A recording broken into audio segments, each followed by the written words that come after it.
I'm a 37-year-old guy, and I've been married to Judy, who's 32, for about 2.5 years.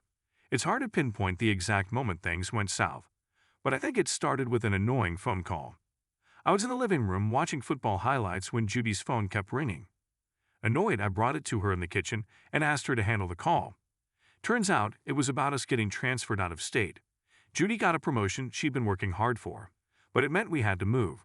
She asked for my advice, and I ended up supporting her decision, not realizing the impact it would have on our marriage. Long distance seemed doable at first, but it took a toll on us. We started with regular calls, but as time passed, things changed. Judy canceled a trip back home due to work issues, and I was focused on a big deal. I kept it a secret to surprise her, but our communication suffered. We hadn't spoken on the phone for a while, just exchanging texts on WhatsApp, both too caught up for meaningful conversations. I'm sharing this because a friend accused me of being cold and manipulative. The big deal I was working on went through, marking a significant financial milestone for my family. As part of the top 10% wealthiest Americans, I was excited about the future. That night, instead of calling her, I planned a surprise vacation, scrolling through WhatsApp. I came across her story with a photo hugging a guy named Henry. He was the first person she hired at her job, and the caption hinted at dark times, revealing angels. Feeling something was off, I delayed telling her about the deal and flew to California for a surprise visit. That's when I discovered her affair with Henry, and the mutual friend helped keep my arrival a secret. I headed straight to her workplace from the airport, planning to take her out to dinner to share the good news. However, I was informed she hadn't shown up for work that day. I took an Uber to the address provided and noticed the receptionist seemed surprised to learn Judy was married. Not pressing for details, I climbed 4 flights of stairs to her apartment with flowers hidden behind my back.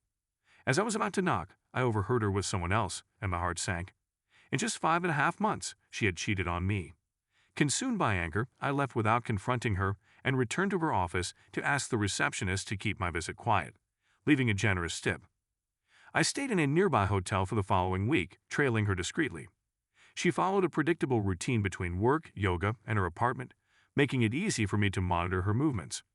I discovered she spent a lot of time with Henry and realized he was the one she was having an affair with.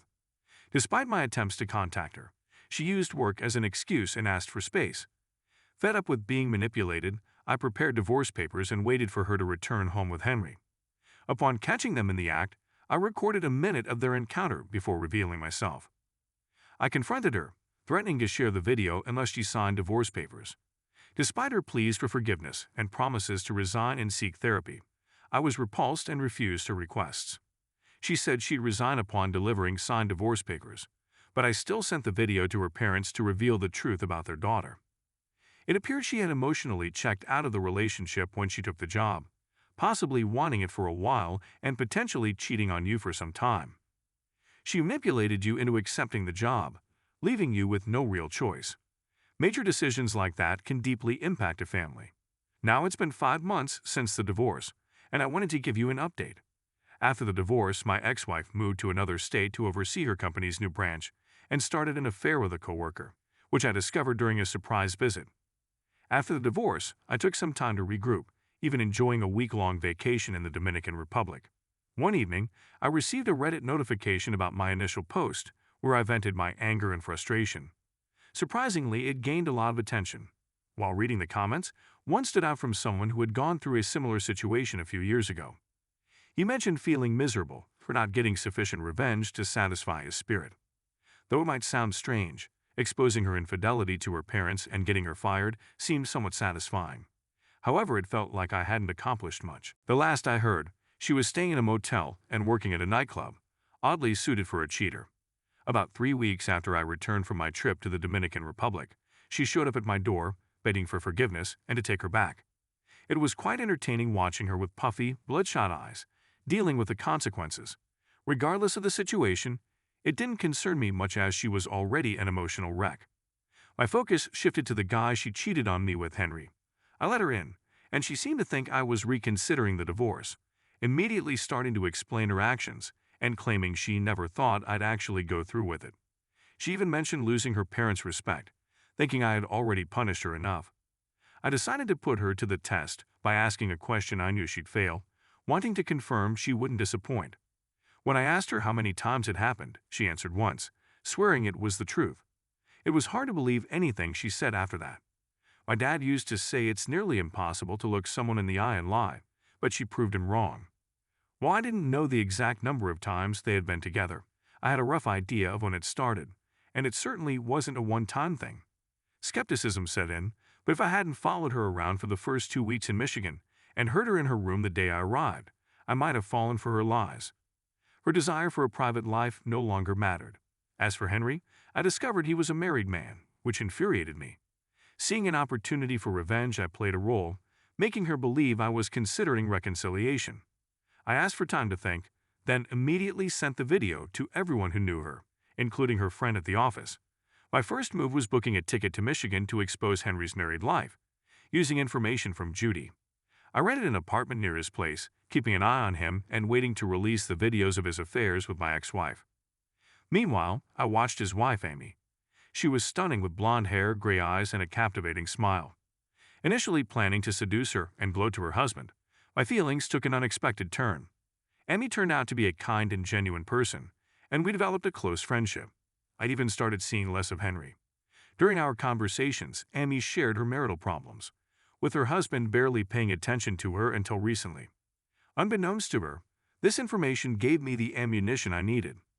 I revealed the truth to Amy and showed her the video, which haunted my dreams. She was easily convinced, and we planned how she would confront Henry, although I wasn't there to witness it. I ensured he knew I was the cause of his troubles. The last I heard, he was facing deportation.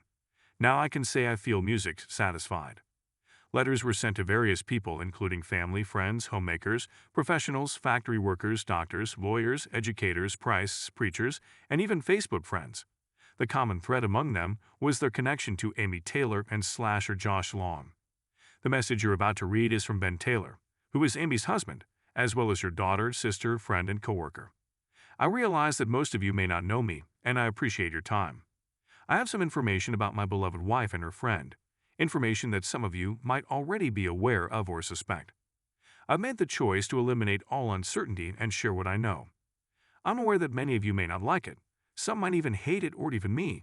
However, I'm prepared to face the consequences. Please take a look at the first attachment.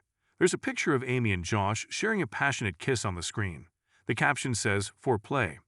This photo was taken 3 months ago at her company picnic. They believed they were discreet, but my friend who was searching for his children witnessed it. He took some pictures and gave them to me, thinking I might need them. That's what a good friend does. I must admit that I became a typical insecure husband after that. I needed to find out everything, even if it hurt me, and it did hurt. Our commitments to each other and to God in front of friends and family were broken due to lust. I hope it wasn't love. I keep tormenting myself with the question, why?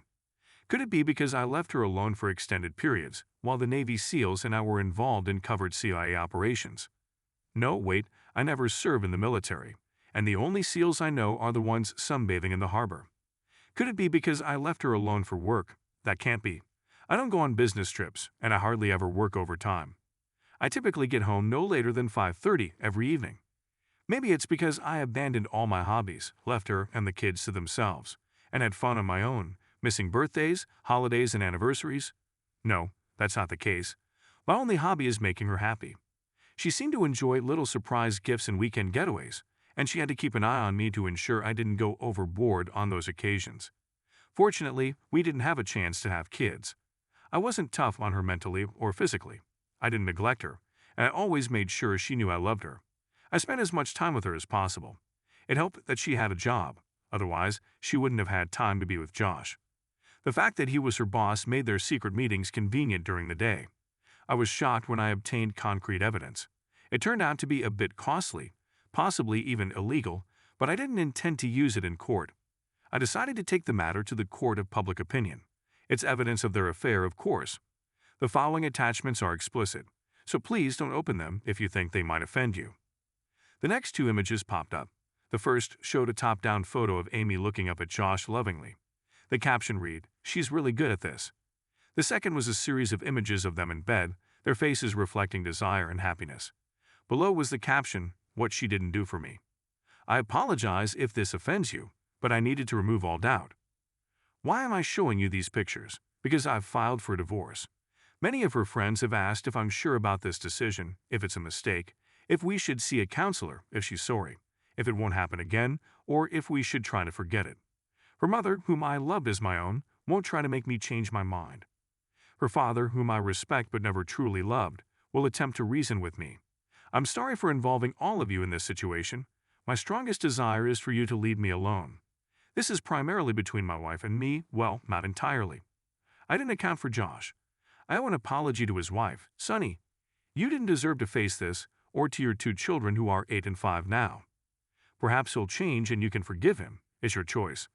I also apologize to his company and its senior management for involving them in the impending lawsuit. In the end, all their meetings occurred in their office. I believe the supply staff now knows why there's a couch in his office.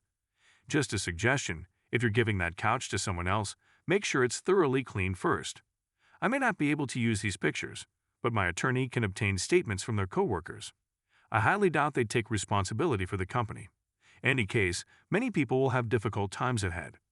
To sum it up, here's why I chose to handle it this way. To eliminate all uncertainties and not waste any more time. After all, a picture is worth 1,000 words, isn't it? Amy is about to be served with divorce papers, and it should happen any moment now.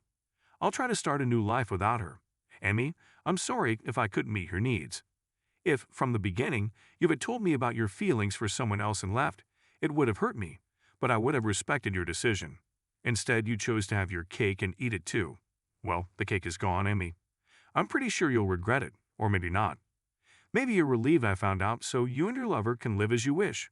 It's over between us. I moved out, taken what I needed, and everything else is yours. All communication will go through my lawyer, and I've made up my mind never to speak to you again. I don't want explanations. I don't want to know why. I don't want to hear about second chances, as I won't even consider them. Go ahead, Amy, leave me be. The entire office was shaken when Amy let out a scream and fainted at her desk upon seeing a picture of Josh with a knife through it. Co-workers rushed to help her, and soon the news spread. An email containing the shocking information had been discovered by one of the administrators. Work came to a near standstill. Josh, unaware of the commotion, was startled to see the HR director standing at the door. Is it true? The director asked without preamble. Is what true? Josh replied, baffled. The director entered the room and closed the door behind him with a slam. Is it true that you and Amy have been having an affair here in the office? Josh turned pale, and the director could see he might faint. It was a clear confirmation. You've been a fool. Do you realize the damage you and Amy have caused? Many of our major clients are religious charities. How do you think they'd react to the news that 2 of our senior employees engaged in inappropriate conduct on company premises during working hours? After a brief pause, the director continued, his breath heavy. I've just come from a meeting with senior management. The CEO called and demanded verification. He's already received calls from the Archbishop, the president of a Baptist charity, and Rabbi Fredman. Things are not looking good. He paused again and then stared at Josh. I want you out of here in 15 minutes. You are suspended pending an investigation. No, wait, make it half an hour. As we speak, Amy is being escorted out of the office, which you haven't seen yet.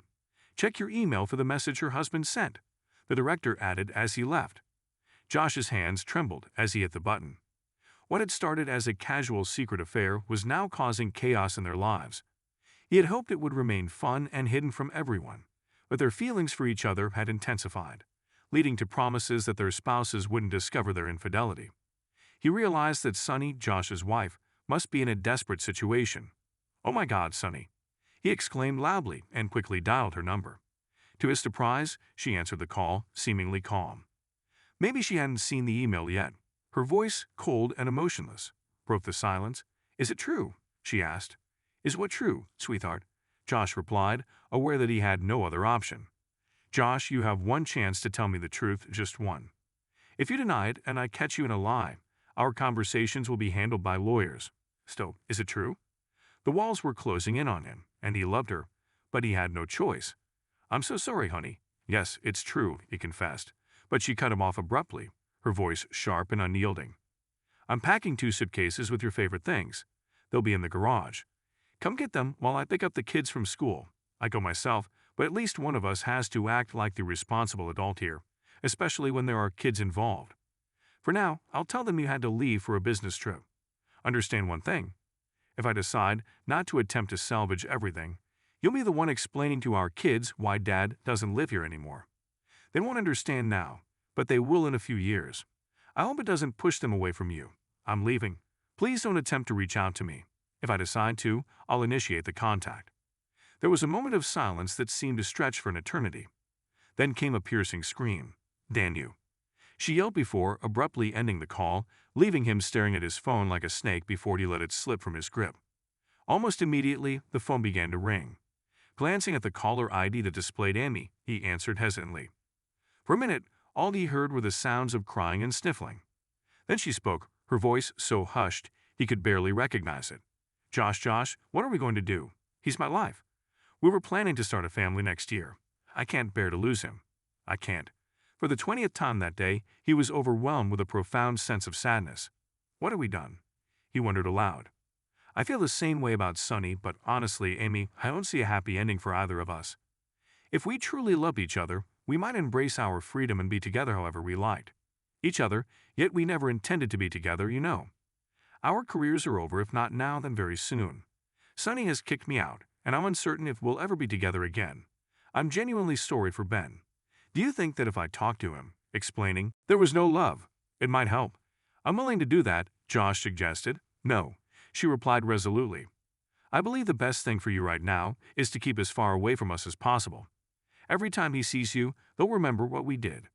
He's never been violent, but he's never been hurt like this. I'll speak to you later, only if I believe it's a good idea." She paused briefly before adding, "No, I don't think it's a good idea. All they need to do is discover that we're communicating, and that would undermine everything we're trying to rebuild. I'm sorry it has come to this, Amy. You know I never meant to hurt you." "I feel the same way," she replied with a sigh.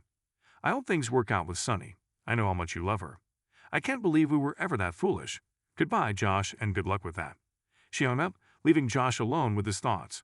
As promised, Ben never spoke to Amy again. He remained uncooperative, refusing negotiations and court-mandated counseling sessions. Instead, he opted to face a contempt charge, turning up at the office to be served with the charge by the jail. Confused police officers took his statement, and after no arrest warrant was issued, the judge expressed skepticism but sent him to jail over the following weekends, releasing him on Sunday nights so he could attend work. Amy eventually canceled the counseling sessions, admitting defeat. The divorce proceedings dragged on for nearly a year. Amy still harbored a flicker of hope that Ben would return, but when her mother saw an announcement of his upcoming wedding, she gave up hope. On Ben's wedding day, Amy, overwhelmed by emotions, got drunk for the first time in 2 years. While time might not completely heal all wounds, it made the pain more bearable. Eventually, Amy began dating again. She had 2 serious relationships that ended without her sharing her past, but she finally met a man who loved her enough to let the past remain behind and focus on the future. They married, and they were happy. Amy was cautious in her interactions with other men, particularly at work. Her colleagues jokingly referred to her as a nun because she rarely attended social events and kept her conversations with men strictly work-related. 2 years after her wedding, she unexpectedly ran into Ben. He had left town after reaching a confidential settlement with her former company to avoid a court case. He was back in town for his sister's 25th wedding anniversary celebration. Amy saw him sitting on a park bench by chance. Initially, she wasn't sure it was him. He appeared thinner and had some gray hair. She considered speaking to him to finally apologize for her actions but changed her mind when a tall woman with fiery red hair approached, holding a boy around 2 years old and a girl of about 6 or 7 years. The girl had red curls like her mother's, and the boy had dark curls. The girl leaped into Ben's lap, and the woman took the younger one in her arms. Ben rose, holding the girl, kissed the woman, and left. Amy realized that she had caught a glimpse of the future that was supposed to be hers and wiped away her tears. She returned home to prepare her husband's favorite dinner. Josh and Sonny managed to reconcile after 15 months of separation. She insisted on counseling both individually and as a couple, and they also established a rigorous prenuptial agreement. Josh apologized so much that Sonny eventually lost her patience and warned him that one more apology would lead to her departure. Josh transformed into a different person, rarely leaving Sonny's side, and he became a devoted family man. His new job paid less than his previous one, but he received raises and bonuses for his hard work. It took him 6 years to regain his footing, and Sonny continued to work to make ends meet. Despite their reconciliation, she refused to give up her job.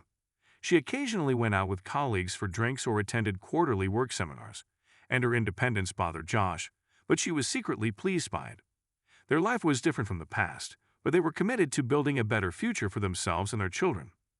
One day, Josh realized that he and Amy had been living a bed life approximately 12 times, with an average duration of 30 to 45 minutes. Considering the longest estimate, it amounted to about 9 hours, a stark contrast to the years of suffering and the devastation of Amy's marriage. Was it worth it? Absolutely not.